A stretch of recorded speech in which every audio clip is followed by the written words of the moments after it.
身体是起到一定的弧线和压重心的这个状态。那么第二呢，就是通过我们的重心和我们的身体力量，可以让我们的入射角低一点。看，我几乎是贴着网子过去的，而不是看砸过去的。砸过去的这个球，就像我昨天说的，如果我们再给业余球友发球，你发的这个球，你看再转，你是这个速度，那么都不会害怕的。只有你发的这个球速度快，哪怕你的旋转减弱了30%，这个球它都会吃发球。为什么？因为它没有它的出手空间。你是让它这样，给它这样球，让它稳稳的下来，准备摩擦收臂出球，还是给它这样的球，让他感觉我来不及出手，动作刚碰到球，球已经出去了。大家想想，但凡我们接不好的长球，是不是都是球把我们顶住了？感觉这球我没有出手空间，包括搓球，包括我的判断。那么对方如果发的这种很慢的，你是有充分的时间去思考、去出手、去引拍、去摩擦的。所以长球关键在什么？一个是它球的隐蔽性，你不能是长球短球，短球，你看，长球，你首先不能让它看出来你是长是短，因为你得让它动脚啊，对吧？我们得让它动上，把这个脚动起来，它才能产生失误。你在发长和发短的时候，你的长球看有突然性，短球也是，长短让它感觉到这个脚到底是动还是不动呢？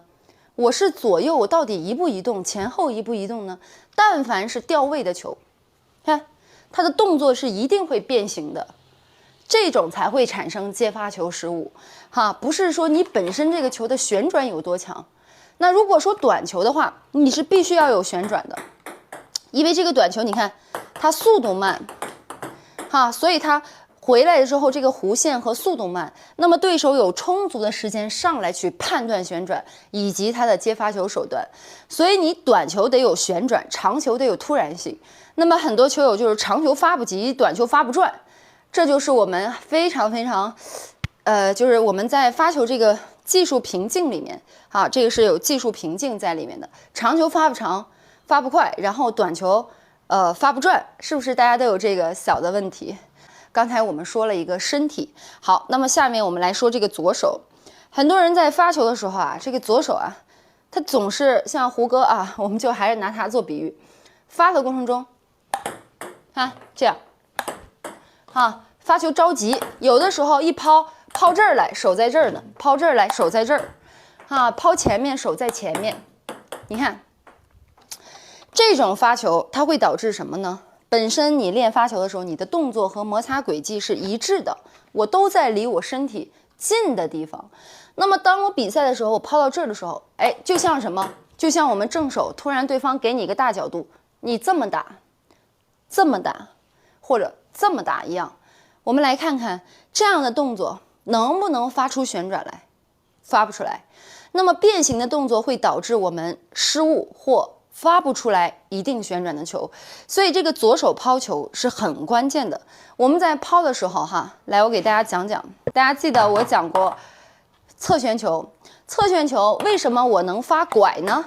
大家仔细看我的运行轨迹，是因为我离自己的身体近，你看我含胸收腹为什么我能发拐？是因为我离自己的身体近，我又能摩擦到球的左侧，所以这个球我能发拐那如果说我们这个球你在抛的时候离身体太远的话，你看就全是手了，一点身体的力量没有。还有就是发完之后往腰腹之间的这个制动，还有屏住呼吸的这个制动摩擦这一块就完全没有。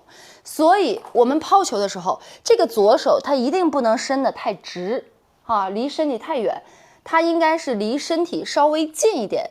那么我在抛起来的时候，我这个距离上下的这个距离跟我右手出球在这个腰腹前侧摩擦的这个点，它必须要合上如果你合不上的话，比如说我抛的时候特别着急，你的左手动作也不会充分。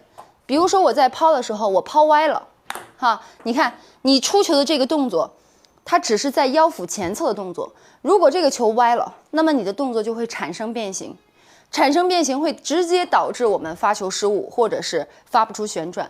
所以这个左手，以我的经验哈，尽量稍微夹一点，离身体近一点，因为你离身体近，你才能在发球的时候，侧旋球啊或者勾手发球啊，勾手发球有点回抛嘛，像侧旋球你才能用上力。所以我们在抛的时候，它一定是一个直上直下的抛球。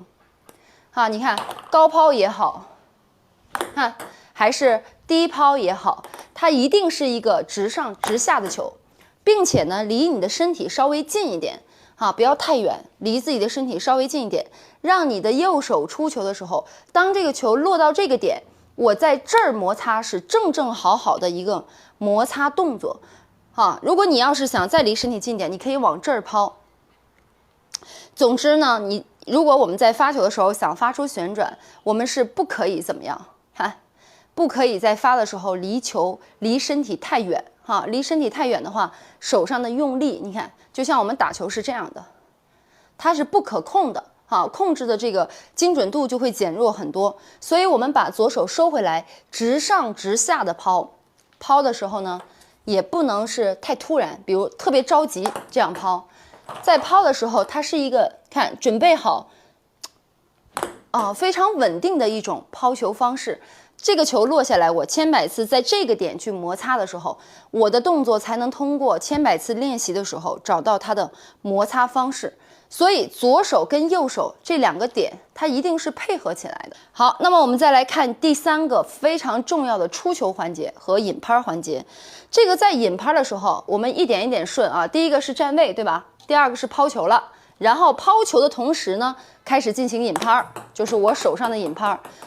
那么昨天我看到我们业余球友非常容易常见的问题就是拉肘、抬肩跟拉肘这两个问题。我们在抛球的时候，大家仔细看这个引拍动作，它就像一个什么？大臂跟肩膀是放松的，前臂打开，看前臂打开。我在打开的时候，它可以向后打，它也可以向上打。那么我为什么要做到打开呢？因为当我这样去架肩架肘发过去的球，你看它的摩擦点和旋转力是一个点来完成的。当这个球我形成了这种往上扬，有这种手指手腕摩擦的这个过程的话，大家看那么这个是什么呢？这个叫在球拍的第一触点之后，通过我的动作摩擦轨迹，让这个球形成了高强度的摩擦轨迹。所以当我们引拍的时候，我们的手呢一定要是前臂跟手腕去做主导，一定要打开。那么我们很容易出现的问题是什么？架肩、架肘，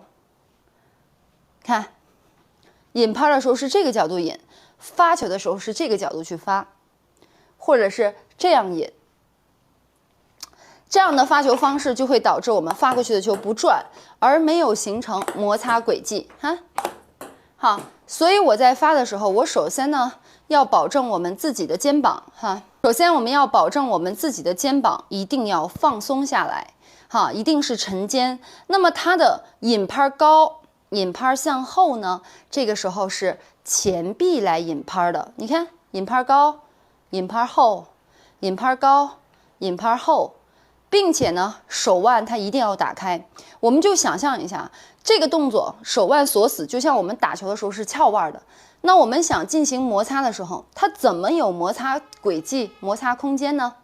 对吧？那一定是它要放松、放松、放松。所以我们在发球的时候，这就像我们引拍拉球前的手腕放松一样。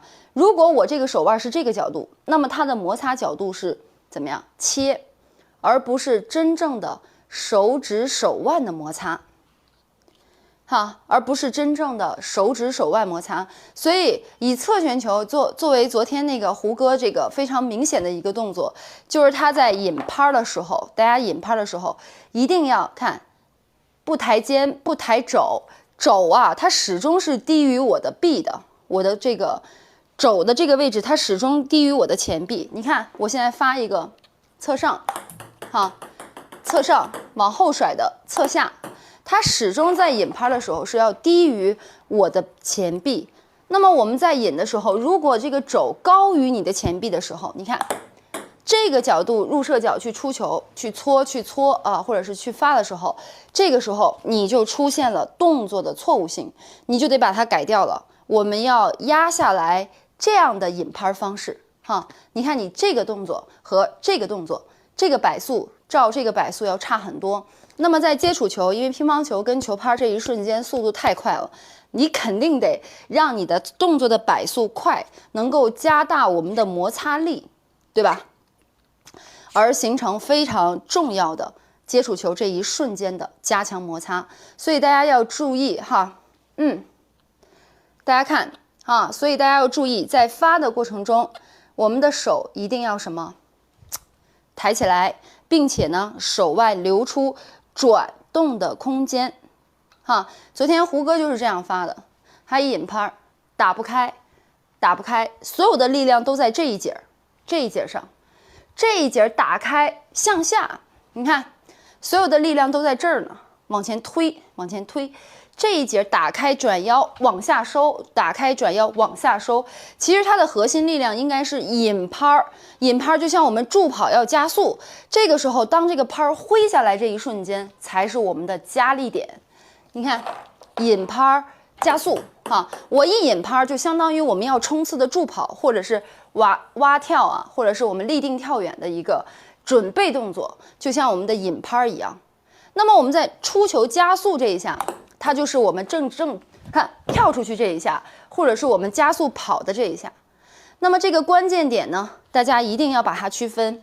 没有是我，比如说我们立定跳远，我们不能在引拍的时候着急忙慌的跳，它一定是一个放松准备跳的过程。那么我们的引拍如果一上来就很硬，那你在发的时候，这个动作它也是一个匀速的动作。所以引拍它是慢，发球是快。你看，引拍慢，发球快；引拍慢，发球快。你看，引拍出球，引拍慢，出球快；引拍慢，出球快。哈，千万不能引拍的时候看太紧了，出球的时候它是一个匀速，好不好？不能这样哈，引拍放松，引拍出球。出球这一块一定要加速，并且要注意肘部这个问题哈。